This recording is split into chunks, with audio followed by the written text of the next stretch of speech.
2 months pregnant, Miss Aguilar. Congratulations! Hindi alam ni Megan ang kanyang mararamdaman nung oras na malaman niyang nagdadalang tao siya. Walang pagsilalang kanyang kaligayahan. Hindi na makapaghintay si Megan na ibalita ang tungkol sa bagay na yon, kaya naman nagmamadali siyang umuwi ng kanilang bahay. Pero pagdating niya sa kanilang bahay, mukhang ang kanyang asawa pa ang may sorpresa para sa kanya. Gilier? Hubby? Nakauwi ka na ba? Hindi mawala ang ngiti sa mga labi ni Megan nang umakyat siya sa kanilang kwarto. Hubby? Nakauwi na ako. Nasaan ka? Masayang pumasok si Megan sa kanilang silid. Nadatnan niya ang nagkaalat na damit na hinubad ni Gilier. Napailing lang si Megan bago damputin ang mga damit nito. Sigurado siya nga naliligo ang kanyang asawa. Ay, hindi pa rin talaga nagbabago ang taong yon. Natigilan si Megan nang damputin niya ang isang long sleeve ni Gilier. Napansin niya ang kwelyo nito na may pulang marka. Ano to? Pinakatitigang mabuti ni Megan ang pulang markang yon. Nangunot ang noon niya nang mapagtantong lipstick stain yon. Napalunok siya nang maalala niyang wala siyang shade tulad ng nasa damit ni Gilier. No, this can't be. Nanginginig ang mga kamay ni Megan habang sunod-sunod na umiiling. Ayaw niya ng mga bagay na pumapasok sa isip niya nang bumukas ang pinto ng kanilang banyo. Babe, andito ka na pala. Kamusta ang lakad mo? Mabilis tinago ni Megan ang hawak niyang damit. Pinakalma niya ang kanyang sarili at ngumiti sa lalaki. Hubby, are you hungry? Let's eat together. Yes, that's good. Ano palang nangyari sa nilakad mo? Saan ka ulit nagpunta? I went to Auntie Lou's house. Everything is fine naman. Shall we eat our dinner? Yes, please. I missed you so much, babe. Lumapit si Gilier sa kanya at naglalambing na yumakap sa kanya. Ngumiti na lang si Megan para hindi pa halata kay Gilier na may nakita siya. Alam niyang hindi pa siya sigurado kung tama ang kutob niya. Pero magmula nung gabing yon, hindi na naalis ang kaba sa kanyang dibdib. Ayaw niyang pag-isipan ng masama si Gilier dahil may tiwala siya sa kanyang asawa. Pero hindi matatahimik ang kanyang kalooban hanggang hindi niya napapatunayan na mali ang mga hinala niya. Please, Gilier, prove me that I'm wrong. Huwag mong hayaang masira yung ilang taong relasyon nating dalawa. Bulong ni Megan sa kanyang sarili. Nasa labas siya ng kumpanyang pinagtatrabuhan ni Gilier. Inaabangan niya itong lumabas dahil lunch break na. Kinakabahan si Megan sa bawat minutong lumilipas. Mabilis ang bawat pagkabog ng kanyang puso at hindi siya mapalagay dahil kung ano-anong bagay pumapasok sa kanyang isip. Okay, calm down, Meg. Everything will be fine. Hindi naman tulad ng iniisip ang nangyayari eh. Huminga ng malalim si Megan at tiningnan ang wedding ring nilang dalawa ni Gilier. Otomatikong napangiti nilang mga labi niya bago lingunin ang entrance ng building na binabantayan niya. Para bang bumagal ang pagtagbo ng oras nang makita ni Megan ang kanyang asawa roon, ngunit may kasama itong babae. Hindi agad siya nakapag-react dahil sa labis sa pagkabigla. Parang bigla siyang nahirapang huminga at umurong ang kanyang dila. Hindi niya makita ng maayos ang mukha ng babaeng kasama ni Gilier. Pero base sa postura nito, alam niyang hindi lang ito basta-basta. No. This can't be. Please, nananaginip lang ako, di ba? Nanggigilid ang luha sa kanyang mga mata nang makita niyang alalayan ni Gilier ang babae papasok sa kotse nito. Nakaguhit ang matamis ng ngiti sa mga labi ni Gilier nang yumuko ito at halikan sa mga labi ang babae. Doon na tuluyang kumawala ang mahikbing kanina niya pa pinipigilan. Umiyak si Megan habang pinagmamasta ng kanyang asawang masayang kinakausap ang kasama nitong babae. Nangihina man at halos naupos na sa kanyang kinauupuan, pinilit ni Megan ang abutin ang lakmang pinto ng kanyang sasakyan.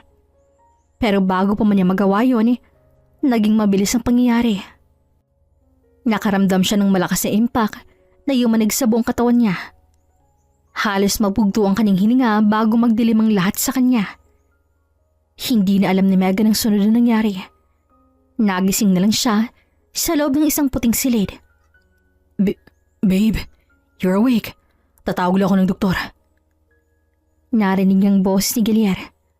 Nakakaramdam pa rin ng pagkahilo si Megan nang may isang doktor ang pumasok sa kwarto kung nasan siya. Mrs. Aguilar, can you see me clearly? Doc, do you hear me, Mrs. Aguilar? Doc, I can't. Meg, are you okay? Hubby, I can feel my legs. Kahit na nanghihina, ay pinipilit ni Megang makaupo man lang. Pero kahit na anong pilit niya, hindi niya magawang maramdaman ang kanyang mga binti. Mabilis na lumapit si Gilier sa kanya para hawakan ang kanyang kamay. Gilier, I can feel them. Hindi ko may ganong mga binti ko. You should calm down first, Meg. Hindi ko sila maramdaman. Anong nangyayari, Gilier, ha? Bakit nasa ospital ako? Nagsimula nang magpanik si Megan. Hindi niya alam kung anong unahin niya. Hindi niya maramdaman ang mga binti niya. Para siyang paralisado na hindi niya maintindihan. Nalilito siya kung bakit nasa ospital siya at para ang lungkot-lungkot ng aura sa loob ng kanyang hospital room. Meg, look at me. Hinawakan ni Gilier ang kanyang muka para paharapin dito. Pinahid nito ang mga luhang nakatakas mula sa kanyang mga mata.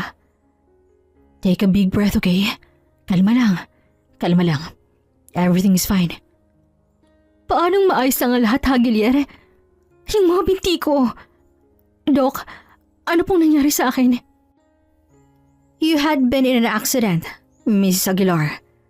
Pansamantalang naparisado ang mga binti mo dahil doon. Isa pang bagay, naka-apekto rin ang pagkamatay ng fetus sa sinapupunan mo, kaya hindi mo maramdaman ang mga binti mo. Parang nabingi si Megan nang marinig niya ang sinabi niyo ng doktor na kaharap niya. Ayaw niyang tanggapin, ayaw niyang paniwalaan. Pilit niyang tinatanggi. Nanikip ang dibdib ni Megan bago niya marinig ang sariling humagulhol dahil sa paghihinagpis. No, that's not true. Ibalik niyo sa akin ang anak ko. Meg, it's okay. No, it's not gonna be okay. Hindi ayos ang bagay niyan, Gilmer. I lost our child. I lost our first baby. Gilier, nawala yung anak natin. Hindi ko kaya, Gilier. Hindi ko matanggap. Shh. Everything will be fine, Meg. Makakaya natin to. Malalagpasan din natin ang bagay na to. Maging malakas ka lang. Maging malakas lang tayo, Megan. No. Hindi ko kaya. Anak natin yun. Baby natin. Unang anak natin, Gilier. No, this is my fault. Napayakap lang si Megan sa kanyang asawa habang patuloy sa paghagulhol. Parang ayaw niyang maniwala. Pakiramdam niya na nanaginip lang siya ng mga oras na yun. Para siyang pinapatay habang pinoproseso sa kanyang isip ang balitang dala ng doktor. I lost our baby. How can I even forgive myself? Nung araw na yon, tinatak ni Megan sa kanyang isip na hindi na kailanman mapapatawad ang kanyang sarili dahil hindi man lang niya nagawang ingatan ang anak nilang dalawa ni Gilier. Pero hindi niya rin mapapatawad ang tao na naging dahilan ng pagkawala ng kanilang anak. Si Gilier, ang kanyang asawa. Gusto niyang iparanas dito ang lahat ng naranasan niya. Ang paghihirap niya at ang pakiramdam ng mawalan at pinaglaruan. Handa siyang maging masama upang pagbayarin ng lalaki.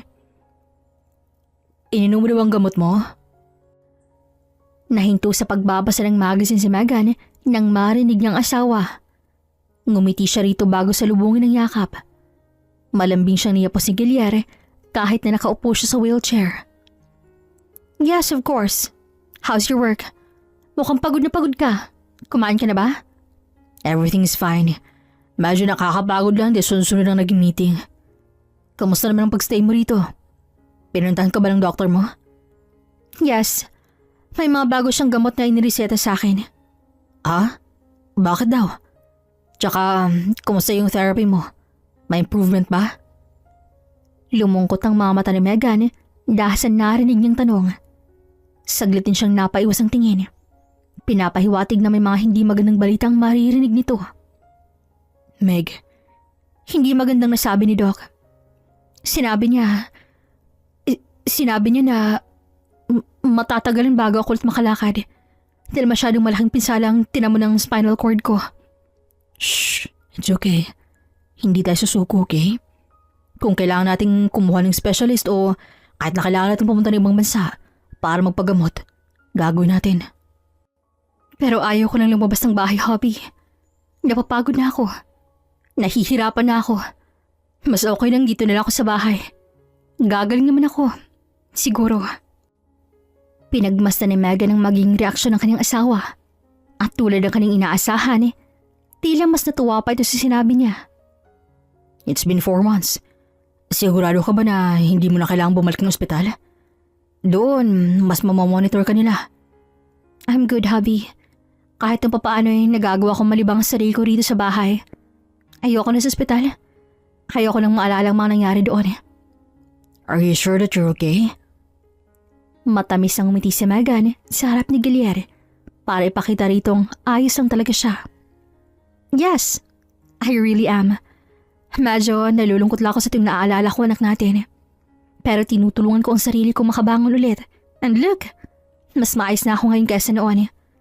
Kaya huwag ka masyadong mag-alala sa akin. Ikaw na rin ang nagsabi. Kung para sa atin talaga, ibibigay yun sa atin.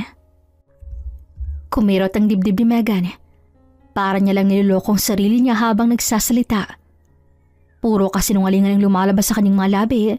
Dahil kahit na kailan, hindi niya magagawang tanggapin na nawala ang anak nila dahil sa pambababae ni Guillermo. Pero mukhang naniwala ang kanyang asawa sa naging arte niya. Kitang-kita ni Megan kung paano magaan ang umiti si Guillermo sa kanyang harapan bago siya nito halikan sa noo. Niyakap siya nito ng mahigpit. Kapag magaling ka na, pagpaplanuhan ulit natin ang pag-aanak. Nang marinig yun, ay napairap na lang si Megan. Kinikilabutan siya sa galing umarte ni Guillermo sa harap niya. Lumpo siya, hindi tanga. Alam niya na kahit na aksidente siya, hindi pa rin tumitigil si Guillermo sa pambababae nito. Hindi na lang lipstick stain ang nakikita niya sa damit ni Guillermo. Naaamoy niya ang hindi familiar na perfume sa damit nito. Hibla ng mabuhok na alam niyang hindi sa kanya. At ang pinakamatibay na ebidensya na hawak niya ay ang lipstick na hindi niya pagmamayari na nakita niya mismo sa suitcase ni Guillermo. Dahil sa mga nakita, napagtanto ni Megan na hindi na tulad ng dati ang lahat. Go! Play as much as you want with your little mistress, Guillermo.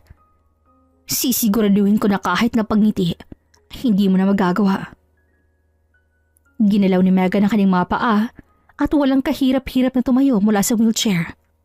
Napangiti na lang siya. Hindi alam ni Guillermo na nakakalakad na siya dahil parte ito ng kanyang plano. At pahagatin ang lahat sa kanyang pain. Higit pa sa pagiging isang lumpo ang ipaparanas ko sa buhay mo. Kasabay ng pagkawala ng kanilang anak, ang pagkawala ng kanyang pagmamahal para kay Guillermo. Hindi na siya magpapakatanga muli sa lalaki.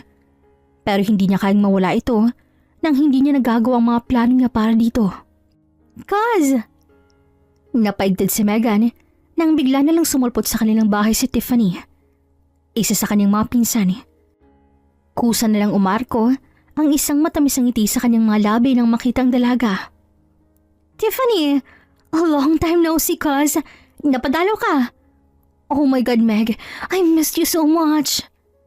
Lumapit si Tiffany sa kanya at mahigpit siya nitong niyakap. Kumusta na ba ang buhay natin? Ang tagal din nating hindi nagkita, ha? I'm good, Tiffany. Tuloy-tuloy pa rin ang gamutan at pagte-therapy ko. Ikaw, kumusta ka na? Mabutit binisita mo na ako rito.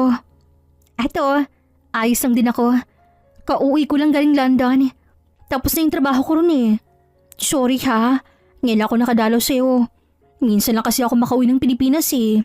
Pero ngayon, nandito na ako ulit. That's okay, cause I'm happy to hear that. By the way, do you want to eat something? Let's catch up. I miss you so much. Let's go? Pumunta sila sa kusina para maghanda ng kanilang makakain. Hindi mawala ang masayang ngiti sa mga labi ni Megan nang makita niyang muli si Tiffany. Sa lahat ng pinsan niya, ito lang ang labis ng pinagkakatiwalaan sa lahat.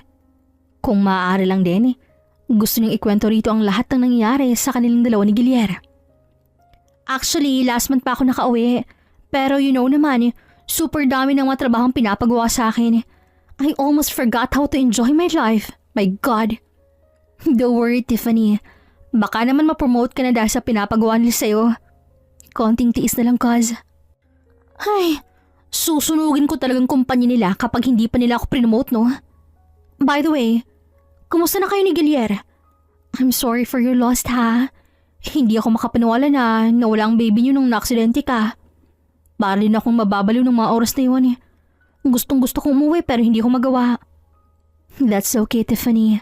I understand. Pero alam mo naman, mahirap pa rin sa akin na tanggapin ang bagay na yun. But I have to. Kailangan kong magpakatatag dahil wala akong ibang choice. Hindi ako pwedeng huminto na lang doon. Iniisip ko na lang na baka hindi pa oras para mag-anak kaming dalawa ni Guillermo. Yes, cause nangyayari ang lahat ng to dahil sa mga rason. Alam ko na may maganda siyang plano sa inyong dalawa ni Guillermo. Kaya laban lang, Meg. I'm here now. Don't worry. Sasamahan muna kita rito sa bahay niyo habang wala akong trabaho. What do you mean by that? Nag-file ako ng leave sa trabaho ko, no? Gusto kitang samahan dahil nalaman ko na ikaw lang talaga laging mag-isa rito. Kahit sina auntie at uncle, ayaw mong pupuntahin dito. May sarili rin kasi silang buhay si mama at papa. Ayokong umikot lang buhay nila sa akin. Saka, kaya ko, Tiffany. Lumalaban ako. Hindi nila kailangang mag-alala sa akin. Pero sana ako payagan mo. Alam mo naman na ayaw ko umuwi sa bahay namin dahil kung sino-sino lalaking pinapakilala ni mama sa akin, no? Wala namang problema sa akin, Tiffany. May guest room naman kami rito. Pero, wala ka pa ring boyfriend, ha? God, Tiffany. You're already 25 years old. Wala pa rin ba talaga? Napangisi si Megan nang makita niyang pinamulahan ng pisngi si Tiffany. Naging malikot ang mga mata nito bago hawian ang buhok nito para iipit sa likod ng tenga. Natigilan si Megan nang makita ang suot na hikaw ng kaning pinsan. Napalunok na lang siya at saglit na natigilan. Meron na, pero hindi pa kami legal. You know, ligawan pa lang. Pero I'm sure this year, may papakilala ko siya sa'yo. Hindi nagawang umiti agad ni Megan nang marinig ang sinabing yun ni Tiffany. Naramdaman niyang biglang pagbilis ng tibok ng kanyang puso. Tiffany, ang ganda ng hikaw mo ah. Eto ba? Bagay sa akin, di ba? Bigay sa akin to ng nililigawan ko. Mahal daw ang bili niya rito. Is that so? I love it. Bagay na bagay sa'yo. I know, right? Natawa silang dalawa. Pero ang tawa ni Megan ay hilaw. Sa hindi malamang dahilan ay kinabahan siya. Dahil ang nakikita niyang hikaw na suot ni Tiffany ngayon ay ang natatandaan niyang suot na hikaw ng babaeng kasama ni Guillermo nung araw na maaksidente siya. Pilit niyang sinasabi sa kanyang sarili na maraming ganong hikaw sa mundo. Pero kakaibang pagkabog ng kanyang dibdib. Pakiramdam niya may mali. Ang planong pagsasabi sana kay Tiffany tungkol sa pambababae ni Guillermo ay hindi niya muna sinabi. Pati ang mga plano niya ay sinarili niya muna. Alam niyang mali pero hindi maganda talagang kutob niya. Mukhang kailangan niyang mas maging mapagmatyag. Naalimpungatan si Megan dahil sa sigaw ni Tiffany galing sa labas. Tiningnan niya ang kanyang tabi at nakita niyang hindi pa nakakauwi si Guillermo. Huminga siya ng malalim bago tumayo at sumakay sa wheelchair para tingnan kung anong nangyari sa pinsan niya. Tiffany? Where are you? I'm really sorry. Hindi ko sinasadya. Natigilan si Megan nang marinig ang boss ni Guillermo kung saan. Mabilis niyang pinagulong ang kanyang wheelchair patungo sa kusina kung saan niya natagpuan ang dalawa.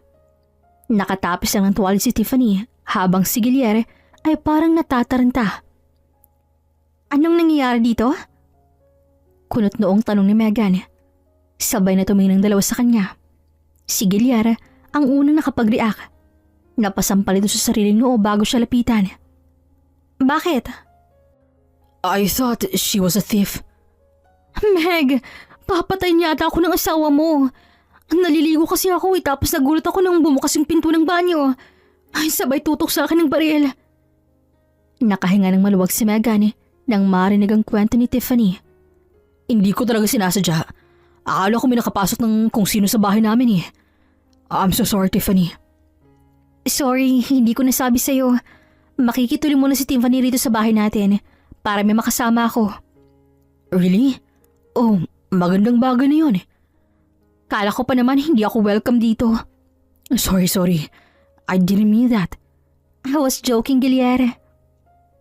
Pinagmasa ni Megan ng dalawang tao sa kanyang harapan. Kung titingnan, parang normal ang lahat. Pero napansin ng matalis ang mga mata ang palitan ng ngiti at mga tingin ng kanyang asawa at pinsan na alam niyang hindi na normal. Ayaw paniwalaan ni Megan ang sinasabi ng kanyang instinct. Ayaw niyang paghinalaan ng pinsan niyang inosente at walang kinalaman sa kanyang mga plano. Pero hindi niya maiwasan lalo na at may napapansin siya. Ang mga lihim na sulyapan ng dalawa. Ang mga ngiti ang hindi alam ni Megan ang dahilan. Tulad na lang ngayon, pinapanood yung dalawang magdilig ng halaman habang siya niiwan sa ilalim ng garden umbrella. Oh my God! I didn't see you, Gilier. Hindi ko sinasadya. Binasa mo na yung favorite shirt ko. Oh my God! Hindi ko talaga sinasadya. Ikaw kasi ang likot mo eh. Hindi pwedeng ako lang ang basa, no? Oh, stop that! Isusumbong kita kay Meg. Walang buhay nang umisi si Megan habang pinapanood ang mga itong magbasaan gamit ang hose. Alam nang kilala rin ni Gilier si Tiffany pero hindi niya inaasahan na ganito ka-close ang dalawa. Para siyang sinasaksak ng libu-libong punyal sa kanyang dibdib. Hindi niya maiwasang mapatanong. Sa dami ng babae sa mundo, bakit si Tiffany pang pinaghihinalaan niyang babae ni Gilier?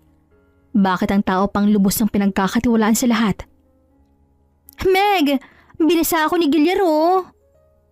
Nabalik sa kanyang ulirat si Megan nang lumapit ang dalaw sa kanya. Basang-basa si Tiffany kaya naman hapit na hapit ang damit nito sa katawan. Pasimple niyang sinulyapan si Gilier. Kitang-kita niya kung paano nito pasadahan ang tingin ng kabuuan ni Tiffany. Ang kulit pa rin talaga ng asawa mo, Meg. Wala pa rin pagbabago. Kung tulad lang din niya ang mapapangsawa ko, ay, wag na lang. Sa sobrang arte mo, wala ring papatos sa'yo, no? At ang mga tulad ko, para lang kay Megan. Right, babe? Lumapit si Gilier sa kanya at malambing siyang niyakap. Yes, he should find a man na pasok sa taste and standard mo, Tiffany. Huwag yung kung sino-sino lang. Baka mamaya makakuha ka ng lalaking may asawa. Magiging kabit ka. Kahiya-hiya yun sa pamilya natin. Ako? Magiging kabit? Like, Meg. Kung magiging kabit man ako, sigurado ako na akong pipili ng asawa nila. Sa ganda kong to, wala pang nakakatalo sa dugo natin, Megan. Hindi dapat pinagmamalaking pagiging kabit, Tiffany. Relasyon ang masisira mo. Baka mamaya, pamilyado pang makuha mo. Mas nakakahiya yun. Pinanood ni Meg ang mag-ibang ekspresyon ng mukha ni Tiffany, kaya nginitian niya ito. Sige na, magpalit ka na ng damit doon. Kakain na rin tayo ng lunch. Okay, hintayin niyo ako ha. Mag-solo muna kayong dalawa riyan. Ngumiti na lang si Megan sa kanyang pinsan nang makaalis na ito. Sunod niya namang hinarap si Gilier. Ikaw rin, magpalit ka na rin ng damit mo. Baka magkasakit ka pa. Sure, let's go inside. No, dito lang ako. Bilisan mo na lang. Sigurado ka ba? Yes, of course. Malaki naman ang tiwala ko sa'yo. Nakita niyang nangunot ang noo ni Gilier, pero hindi nagtagal ay pumayag din ito na pumasok para magpalit ng damit. Nang mga oras na yon, pakiramdam ni Megan ay daya ang mundo. Pero kasabay rin nun, pakiramdam niya ay sumang-ayon ang lahat sa kanya. Ang mga taong tulad ni Gilier at ng babae nito na sa palagay niya si Tiffany dapat itinuturuan ng leksyon. So, shall we start the game? Matirang matalino. Lumipas ang mga araw na kasama nila si Tiffany sa bahay. Kaya naman, patuloy si Megan sa kanyang ginagawang pagmamatyag. Habang tumatagal, lalo lang tumitinding tama ng kutob niya. Pero alam niyang hindi siya mananalo sa kutob-kutob lang. Kaya nagsisimula na rin siyang mangalap ng mga ebidensya na gagamitin niyan laban sa dalawa. I want to stop. Iminulat ni Megan ang kanyang mga mata nang para bang narinig niya ang boss ni Tiffany. Gilier, I want to stop this. Ayoko na. Nakokonsensya na ako. Hindi mo ba nakikita kung gaano ka kamahal ni Megan? Hindi ka ba naawa sa sitwasyon ng asawa mo ngayon, Gilier? My God, hindi ko na alam ang gagawin ko. No. Hindi mo dapat kumilos. Akong gagawin ng paraan para sa ating dalawa. Mas maganda nga yun, di ba? Mahal na mahal ako ni Megan. Kaya mas mapapadali akong gawin ang mga plano nating dalawa. Tiffany, look at me. Konting tiis na lang, okay? Kapag nakuha natin ang lahat ng yaman ni Megan, magiging masaya na tayong dalawa. Wala naman siyang magagawa eh, nilumpo siya. Nagte-therapy si Megan. Anytime soon ay pwede na ulit siya makalakad. At kapag nalaman yung tungkol sa relasyon nating dalawa, sigurado kong sa kulungan ng bagsak natin. Akala mo ba hindi ko naisip ang bagay na yan? Of course I did, Tiffany. Pinapalitan kong magamot ni Megan para mas lalong lumala ang kalagayan niya. It's been 5 months pero wala pa ring progress. Lumpo pa rin siya. Hindi pa rin bumubuti ang kalagayan niya. Kaya ang kailangan mo lang gawin, magtiwala sa akin. Naiintindihan mo ba? Sunod-sunod na tumulo ang mga luha sa mata ni Megan nang marinig ang usapan ng dalawa. Alam niyang mahinala na siya pero masakit pa rin talaga. Para siyang unti-unting pinapatay ng katotohanan pero kailangan niyang magpakatatag. Kailangan niyang magpatuloy dahil kung susuko siya ngayon, mauuwi lang sa wala ang lahat ng mga pinaghirapan at plano niya. Kailangan niyang ipanalo ang labang to para maipatakim niya sa mga ito ang sakit ng kanyang nararamdaman ngayon. Babe? Napatingin si Megan kay Gilier nang tawagan siya nito habang naghahaponan silang tatlo. Yes? Naisip ko lang yung mga shares mo sa mga kumpanya ng partnership mo. Ano na palang nangyayari sa mga yun? Saglit na natigilan si Megan pero hindi niya pinalata yun sa dalawa niyang kasama. Inubos niya muna ang laman ng kanyang bibig bago sagutin ng lalaki. Tuloy pa rin naman ang pagtaas ng sales at investment ko. May pinagkakatiwala na akong tao na humawak noon habang nagpapagaling ako. Bakit? Wala lang. Naisip ko lang na bakit hindi mo na lang din pagkitiwala sa akin ng bagay na yun. Sa kumpanya rin naman ako nagtatrabaho. Mas maganda siguro kung akong asawa mo maghahawak nun, di ba? I agree with Gilier.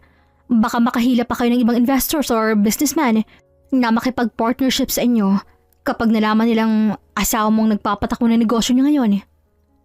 I get your point. Pero alam ko na marami ka ng ginagawa. Ayoko namang malunod ko masyado sa trabaho mo. Baka rin mawalan ka na ng oras sa akin. Sus, napaka-cheesy mo naman, cuz. I'm just worried. Ayoko nahihirapan si Gilier. Kiming ngumiti si Megan bago niya maramdaman ang paghawak ni Gilier sa kanyang kamay. Binibigyan siya ng kasiguraduhan na magiging maayos ang lahat. Kung siguro lang hindi niya alam na naglolo ko si Gilier sa kanya, baka napapayag na siya nito. Pero kailangan niya munang makipaglaro para sa mang-ayon ng lahat sa kanyang plano. Babe, everything will be fine. Kaya-kaya ko i-manage ang time mo. Pangako, hindi ako mawawalan ng oras para sa pinakamamahal kong asawa. Hobby, Wala ka bang bilib sa akin? ngumiti pa si Gilier sa kanya. Sa mga oras na yon, gusto niyang sapakin ang mukha ni Gilier pero mas pinili niyang magbuntong hininga. Okay. Ipapaasikaso ko ang mga papeles para malipat sa pangalan mo ang mga trabaho ko. But make it sure na makakaya mo, okay? Yes, babe. I love you so much. I will do everything to make you proud. Matagal na akong proud sa'yo. Sana pala kumuha rin ako ng partner, no? Para hindi ako mukhang third wheel sa dinner natin na to, di ba? Natawa na lang si Megan nang harapin niya ang kanyang pinsan.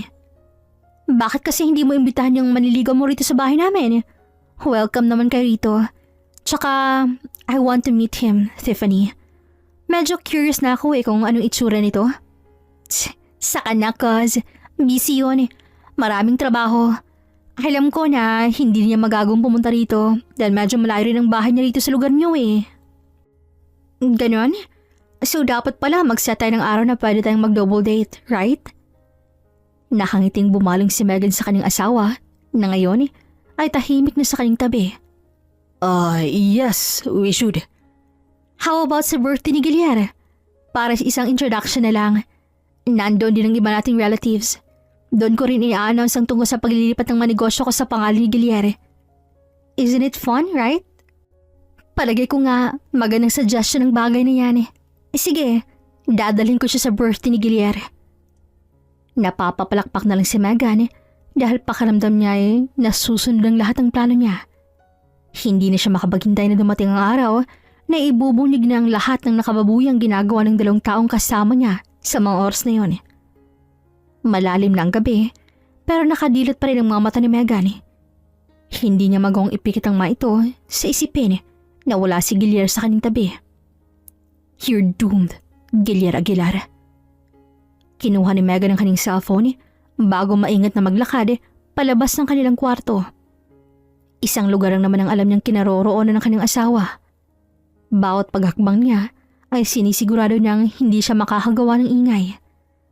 Inilagay niya sa video ang cellphone niya, saka siya nagtungo sa guest room kung nasan si Tiffany natutulog.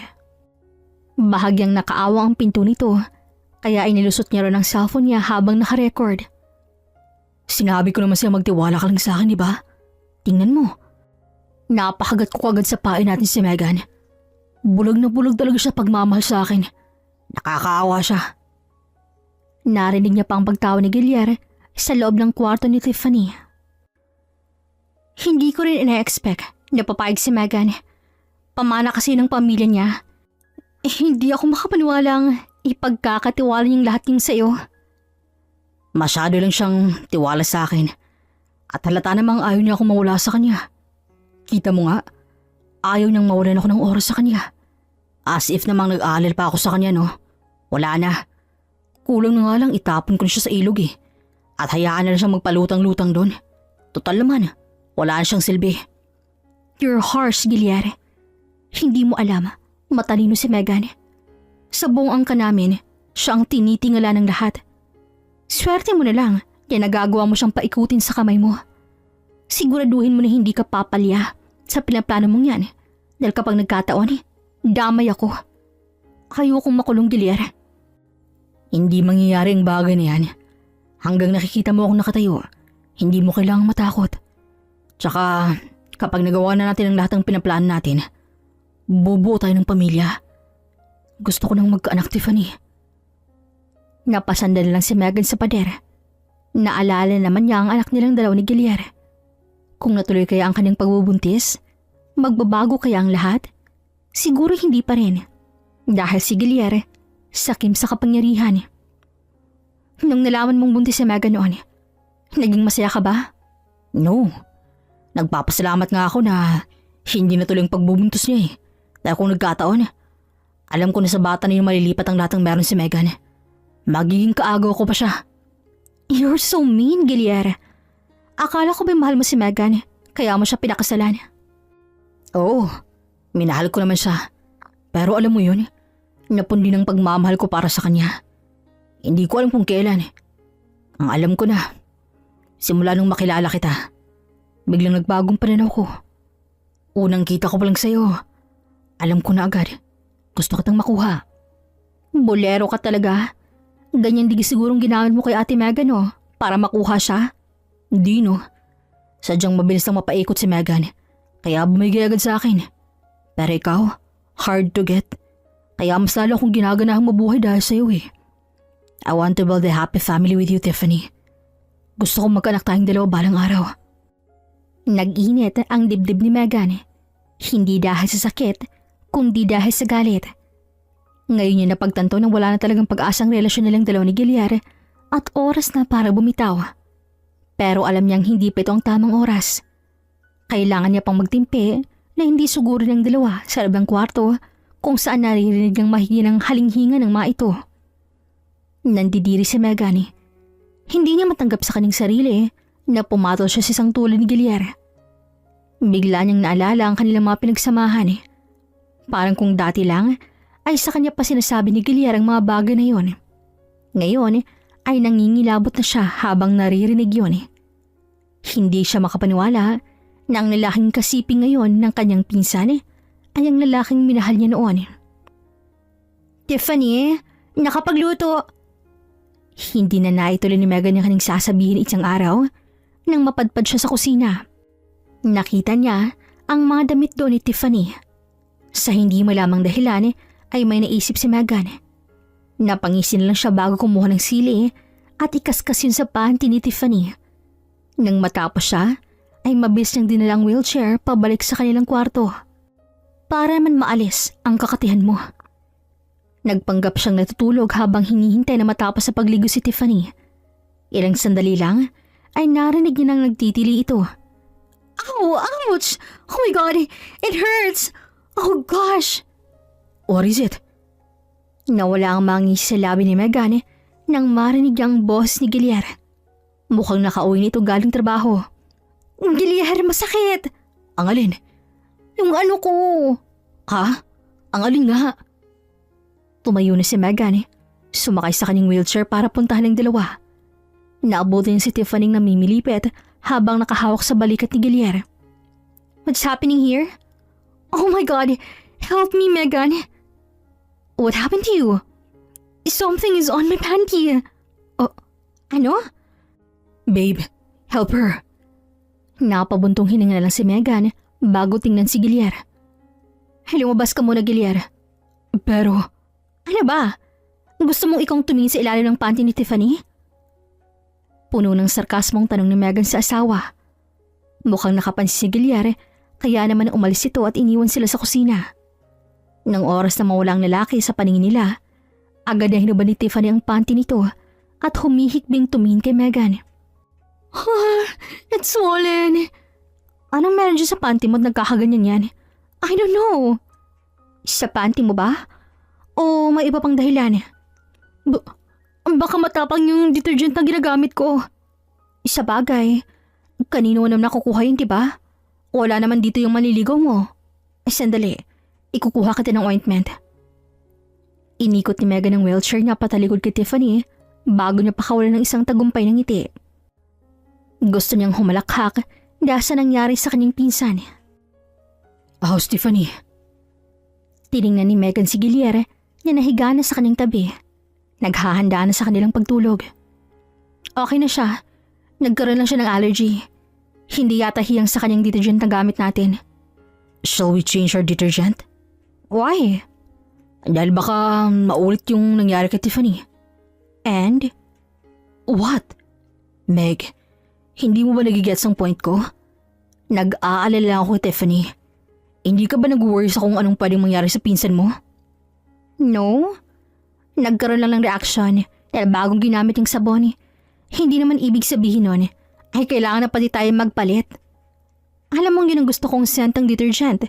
Tsaka, hindi naman permanenteng titira dito si Tiffany. Sinabi niyang magpapalaundry na lang siya sa susunod. Natahimik si Gilier sa tabi niya matapos siyang magsalita.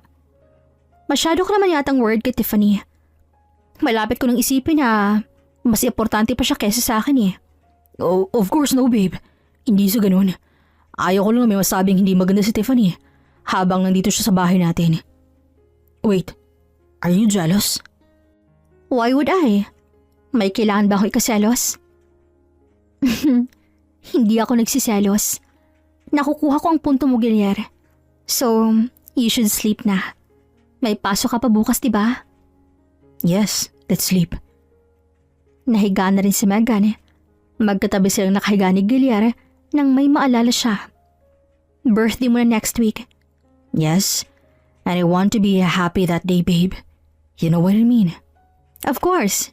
Gagawin nating unforgettable ang araw na yon. Yung tipong babalik-balikan mo ang birthday mo na yon kahit na 10 years nang nakalilipas. Nakita ni Megan ang matagumpay ng ngiti sa mga labi ni Gilier sa pag-aakala nitong matutupad ng mga plano niya. Ay, hindi na ako mapaghintay. Ngayon pa lang, nagpapasalamat na agad ako sa iyo, Meg. You're the best woman that I know. Hindi ako nagsisi na ikaw ang pinagalayan ko ng lahat. Gustong masuka ni Megan habang naririnig niya ang kabadawin ng kanyang asawa. Hanga siya sa kanyang sarili, diyan na paniwala niya itong ayos lang ang lahat. At sa nalalapit itong kaarawan, gagawin niyang bangungot ni Gilier at Tiffany ang araw na yon. Maingay ang paligid. Sari-saring usapan ang nangingibabaw sa kanyang pandinig habang nakasakay sa kanyang wheelchair. Mrs. Aguilar, oh, sorry. Dapat na siguro kitang tawaging Miss Lacanbuena, am I right? Oh, Attorney Sanchez. Kala ko hindi ka pupunta. Pwede ba akong mawala sa pinakamagandang show ng isang Lacanbuena? Here's the documents. Nakangiting kinuha ni Megan ang envelope na iniabot ng lalaki sa kanya. Naglalaman ito ng annulment papers, warrant of arrest at mga papeles na kanyang negosyo na nakapangalan pa rin sa kanya. Maaasahan ka talaga kahit kailan, Attorney Sanchez. Don't worry, bibigyan kita ng bonus after this party. Kaya sa lahat ng kliyente ko, ikaw ang pinakapaborito ko. Naiiling na lang si Megan. Matagal niya ng abogado si Attorney Sanchez at ilang beses niya nang nasubukan ng lalaki kaya tiwalan siya sa galing nito. Mukhang nagkakasayahan kayo ah. Kanina pa kita hinahanap, babe. Gilier, si Attorney Sanchez. I invited him in your party. Attorney Sanchez, it's nice to meet you here. Salamat po sa pagpunta sa birthday ko. Oh, don't mention it. Akong nag-ayos ng mapapeles na kakailangan niyo sa paglilipat ng mga properties ni Megan sa pangalan mo. Oh, really? Oh God, thank you so much, Attorney Sanchez. It's a relief to both of us. Kayo pa. Malakas kayong mag-asawa sa akin. So paano? Andun muna ako. I will wait for your announcement, Mrs. Aguilar. Thank you again, Attorney Sanchez. Anytime. Happy birthday again, Mr. Aguilar. Nakangiting pinanaw din na Megan na makaalis sa kanyang harapan ng lalaki. Nang mawala ito, sabik na humarap si Gilier sa kanya. Did I hear it right? Ayos ang mapapeles ang properties mo? Si Attorney Sanchez talaga. Surprise pa naman sana yun. But anyway, narinig mo na kaya hindi ko na itatanggi pa. Tinaas si Megan ang hawak ng envelope. Kukuhanin sana ni Gilier sa kanyang kamay yun nang iiwas niya ito at binigyan ng isang mapaglarong mangiti. Later, hubby. Sa'yo naman lahat to eh. I can't wait to see it, Meg. Thank you very much. This is the best gift that I ever had. I love you so much. I know. Natutuwa si Megang panoorin si Gilier na makipag-usap sa mga bisita nito. Kung paano nito ipagmalaki na may lilipat ng mga properties sa lalaki. Gustong humalakak ni Megan pero konting oras na lang ang kanyang hinihintay para matapos ang lahat ng plano niya. And once again, let's call our birthday celebrant to blow his cake with his beloved wife, Mrs. Megan Lacanbuena Aguilar. Palakpakan ng sumalubong kina Megan at Gilier nang umakyat na sila sa mini stage na nakaset up. Kumakanta ng birthday song ang lahat nang nakangiting umakyat si Tiffany dala ang cake ni Gilier. Happy birthday, Gilier! Thank you, Tiffany. Kinuha ni Gilier ang cake sa kamay ni Tiffany pero napansin niya ang lihim na paghaplos ng kanyang asawa sa kamay ni Tiffany. Napairap na lang si Megan bago ayusin ang buhok dahil malapit ng spotlight sa kanya. Make a wish, Mr. Aguilar. Ay, ano pa bang hihilingin ko? May maganda at mapagmahal na akong asawa. Swerte ako sa pamilya ko at magandang buhay na meron kami ngayon. May malusog na katawan si Megan. Wala na yata akong hilingin pa kung hindi ang maging masaya habang buhay. Tumingin si Gilier sa kanya na may ngiti sa mga mata. Nagigilid pa ang mga luha nito sa sobrang saya. Kaya may ngumiti si Megan sa asawa. Si Ma'am Megan naman ang tanungin natin. May message or wish ka po ba for our birthday celebrant? Nanginginig ang kamay ni Megan na inabot ng mic mula sa host. Hindi niya na magawang ngumiti ng maayos dahil sa wakas, dumating na ang kanyang pinakahihintay na oras. Tulad ng sinabi ng asawa ko, gusto kong magkaroon siya ng masayang buhay kahit na hindi na akong kasama niya. Magkaroon siya ng malusog na katawan kahit na magkalayo kami. At sana maging malakas siya sa mga pagkakataong haharapin niya ang consequences ng mga nagiging actions niya. Wow! Parang farewell message atang atake ni Ma'am Megan. Charot lang. Continue lang po, ma'am. Ano? Gusto ko lang ipaalala sa kanyang mga bagay na yun. Dahil hindi sa lahat ng oras, magkasama kaming dalawa. Nakangiting tumingin si Megan kay Gilier. Nasa gilid nito si Tiffany na nakatingin din sa kanya at mukhang naghihintay sa mga sasabihin niya. Ito ng magandang pagkakataon para ibunyag ang lahat. Nung nililigawan mo pa lang ako, wala na akong makitang mali sa'yo. Sobrang perfect mo na sa mga mata ko. Kaya nga siguro, ikaw rin ang lalaking pinakasalan ko. Walang araw na hindi mo iparamdam sa akin kung gaano mo ako kamahal. Hanggang ngayon naman, ganun ka pa rin. Sobrang thankful ako kay Lord na ikaw yung makakasama ko habang buhay. Kahit na may hindi pagkakaunawaan, naayos agad natin. Kahit na naksidente ako, nalumpo at nawala ng anak, nandun ka pa rin sa tabi ko at pinaglaban ako. Hindi mo ako sinukuan kahit na sukong-suko na ako ng mga panahong yun. Sinamahan mo ako sa laban ko. Naririnig ni Megan ang mahikbi ng taong nakikinig sa kanya. Kaya naman mas lalo siyang napaiyak. Lahat ng mga sinabi ko, totoong lahat ng yun. Nagpapasalamat ako ng totoo sa'yo. Pero hanggang doon na lang yun. Nakita ni Megan ang pagbalate ng pagtataka sa mukha ni Guillermo dahil sa huli niyang sinabi. Pati ang pinsan niyang si Tiffany ay nangunot ang noo habang nakatingin sa kanya. Naririnig niya rin ang mahinang bulungan ng mga bisita nila. Megan, what do you mean by that? Ay, pwede na talaga ako mag-audition ito. Pinasa ni Megan ang luha niya. Nilinis ang mukha sa katumi ng nakangiti sa asawa niya na hanggang ngayon ay wala pa ring alam sa nangyayari.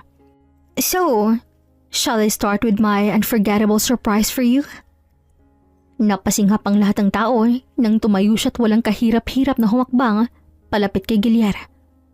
Gulat na gulat ang mga to sa nakita at para ba silang nakakita ng multo sa mga isura nito. Megan, akala ko ba hindi ka nakakalakad? Surprise! Hindi na ako binigo sa maging reaksyon niyo. I love it! Megan, what's happening?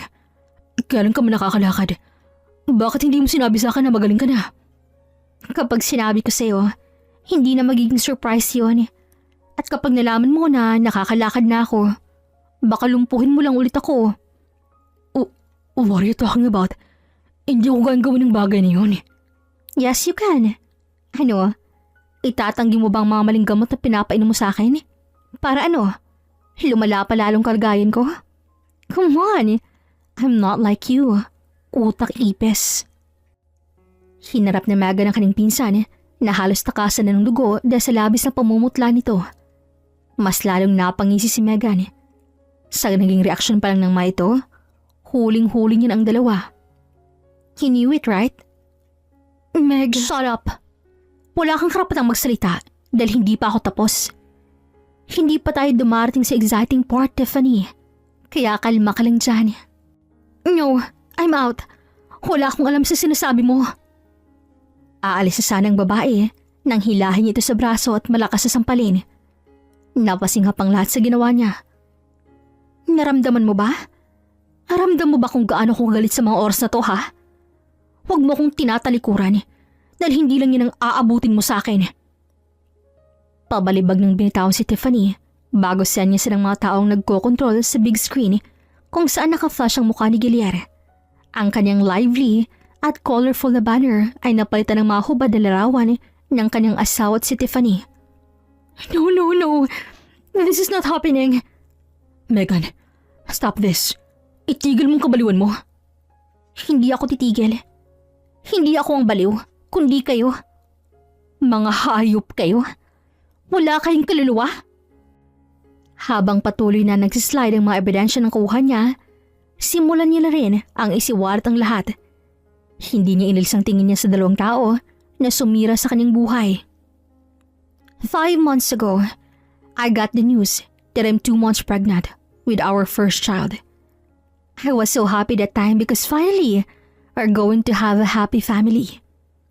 Pero nawala ang lahat ng yon nang pumasok sa eksena ng aking pinakamamahal na pinsan. None other than Tiffany Mariano. Alam niyo ba na kaya ako na-aksidente noon ay dahil sa dalawang taong nasa harap ko ngayon? They're cheating behind my back. Funny, isn't it? My cousin and my husband are having an affair. Pero hindi pa natatapos ang lahat doon. They tried to dump me with nothing. Kukuhanin nilang lahat sa akin at silang dalawang magsisama. As if namang papayag akong magkaroon kayo ng happy ending, no?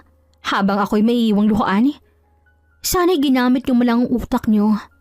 Lalo ka na, Tiffany. May dugo kang lakanbuena, pero hindi mo ginamit yun sa katalinuhan mo. Megan. At ikaw, ang galing mo. Sobrang galing mo. Ang galing mong magsinungaling na halos munti ko nang hindi malamang nagloloko ka na pala. Alam kong matalino kang tao, Gilier. At isa yun sa mga katangiang nagustuhan ko sa'yo. Pero hindi ko alam kung bakit naging tanga ka at naging sakim sa kapangyarihan. Anong dahilan mo para hindi mo makontento sa kung anong meron ka, ha? Anong palusot mo kung bakit pati si Tiffany ay tinalo mo? Masarap ba? Masaya ka ba habang nakikisiping ka kay Tiffany? Nandun ako sa kabilang kwarto. Ang kapal-kapal ng mukha mo. Sa mismong bahay pa talaga natin, Gilier. Sa buhay at bahay na pinangarap natin. Sa bahay na sabay nating binuo kasama ang mga plano nating dalawa. Gilier, doon natin binuo yung pamilya natin. Kaya paano mo nagawang babuyin yun, ha? Sabihin mo sa akin, saan ako nagkulang para maghanap ka ng iba? Sa dami ng babae sa mundo? Si Tiffany pa talaga? Napahikbi na lang si Megan habang inilalabas ang galit kay Gilier. Hindi niya napigilan ng sarili na ibato sa mukha nito ang hawak ng mic. Napatras ang lalaki dahil sa ginawa niya, pero isang malakas na sampal ang ginawad niya rito. Nagbabakasakali siyang magising sa kahibangan ng kanyang asawa. Alam mo kung gaano kahalaga si Tiffany sa akin. Ibinigay ko lahat sa iyo, Gilier. Lahat ng meron ako, meron ka rin. Pero hindi ka pa rin talaga nakontento. At hindi na ako kontentong mga taong masyadong ambisyoso sa buhay. Cause, isa ka pa. Napakakapal ang mukha mo. Saan ka kumukuha ng lakas ng loob, ha, para tawagin pa akong pinsan? Paano mo nagagawang humarap sa akin at magpanggap na ayos ang lahat? Pinatuloy kita sa bahay dahil hindi lang pinsan ang tingin ko sa'yo. Kapatid na kita, Tiffany. Itinuring kita bilang kalahati ko. Kaya bakit mo nagawa sa akin to, ha? Tumingala si Megan para pigilan ang mga luha niyang patuloy sa pag-agos. Oh my God! Hindi ko maisip na magagawa niyo sa akin ng bagay na ito. Gilier, for 6 freaking years, magkasama tayo ng halos 6 na taon. Sabihin mo nga sa akin kung alin sa mga ginawa mo ang totoo at alin doon ang kasinungalingan lang. Sa tuwing umuuwi ka sa bahay, hinahalikan mo ako gamit ang mga labing ginamit mo rin para halikan si Tiffany.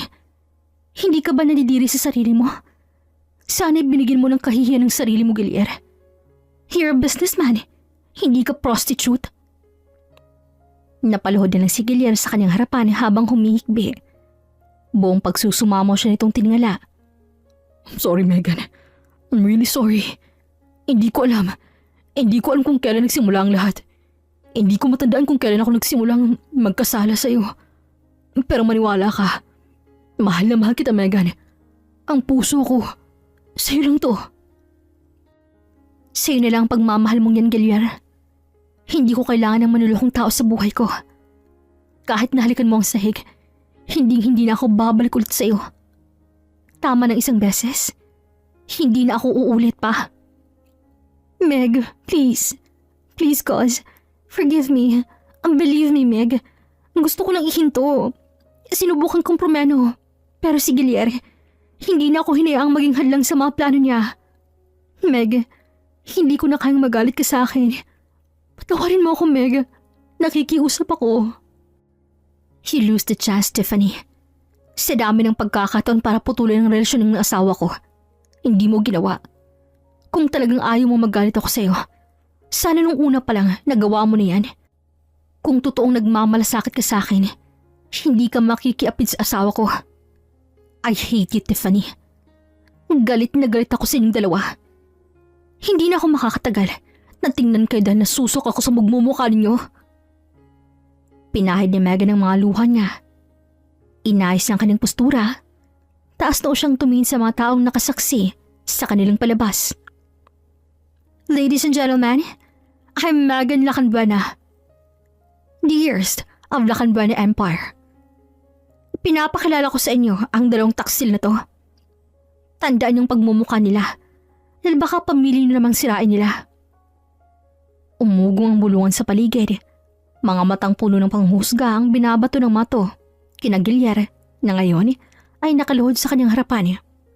Makomentong dudurog sa mga puso nito. Tiningnan ni Megan ang kanyang asawa. Kitang-kita niya sa mamukha nito ang labis sa pagsisisi. Pero huli ng lahat, nawala na ang awa sa kanyang puso. Ang natira na lang, galit. Kinuha niyang envelope na binigay ni Attorney Sanchez kanina.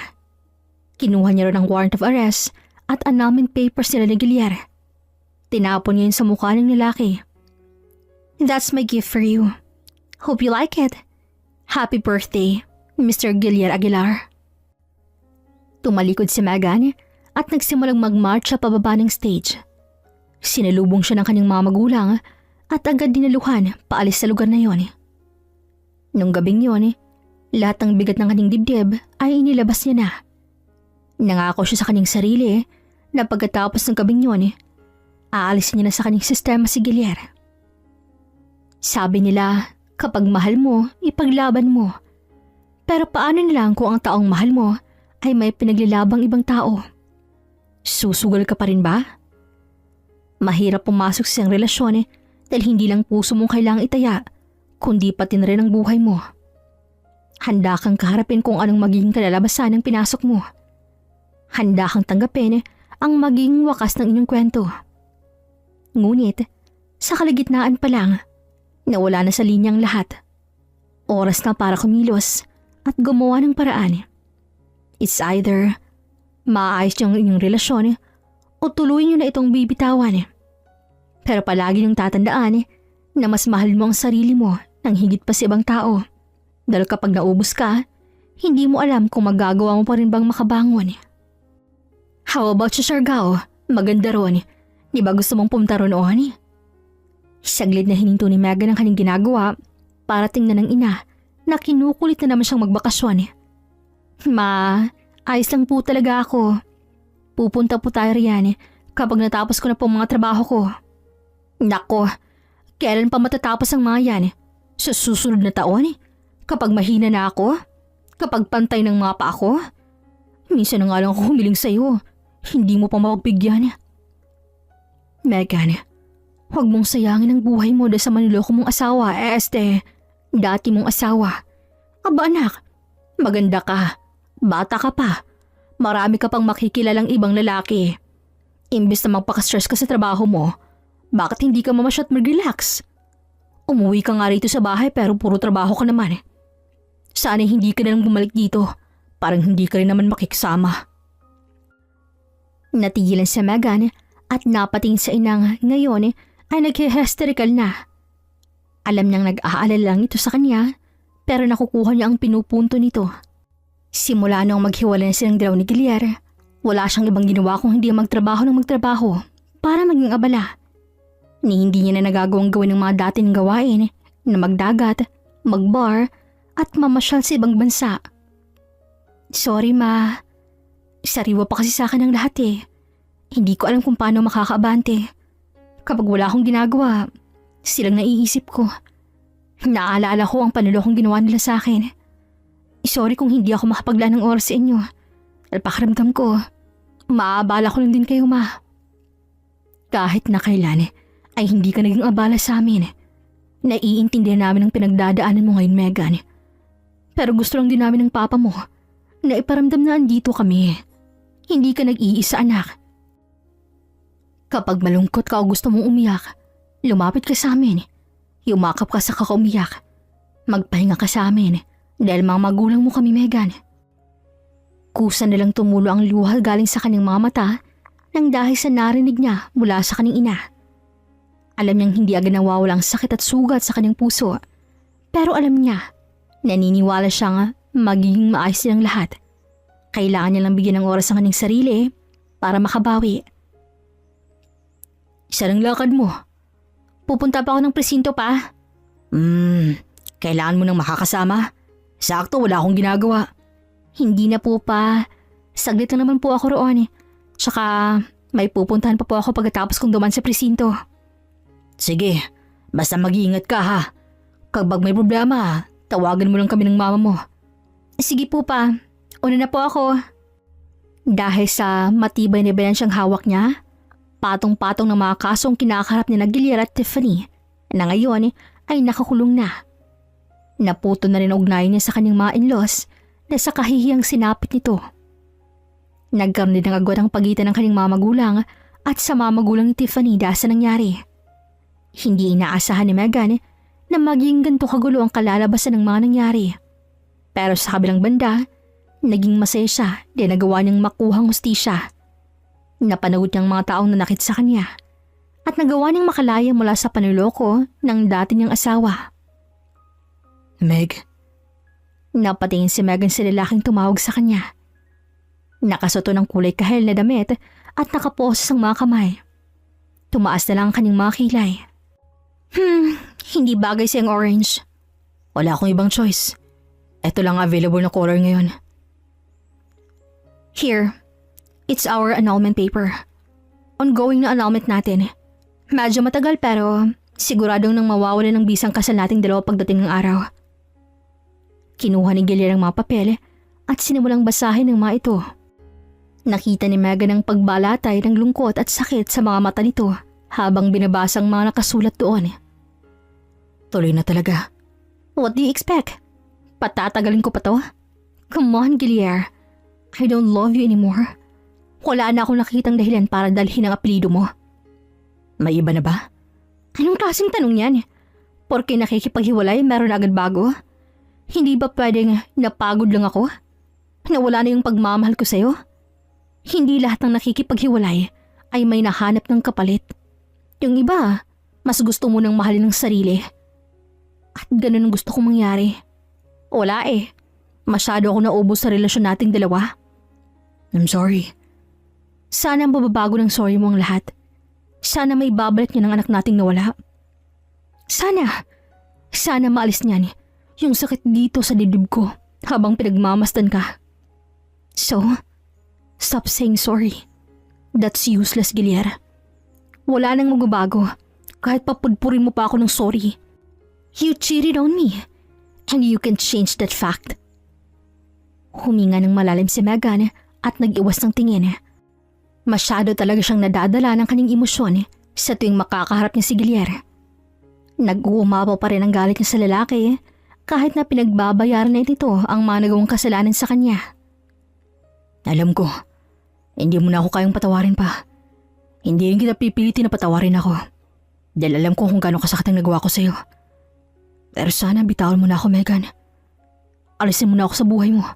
Sa isip mo, sa puso mo, sa buong sistema mo. Iwan mo na ako rito. Dahil hanggang nandyan ako, hindi mawawala ang bigat sa dibdib mo. Kahit na kailan, ay hindi ka magiging maayos. Tiningnan ni Megan si Gilyar na seryosong nagsasalita sa harap niya ngayon. Handa na akong kaharapin ang mga parusang iniatang sa akin. Tinanggap ko ng katotohanan kahit makalaya ako mula rito, hindi ko pa rin magagawang makalaya mula sa kanakaraan nating dalawa.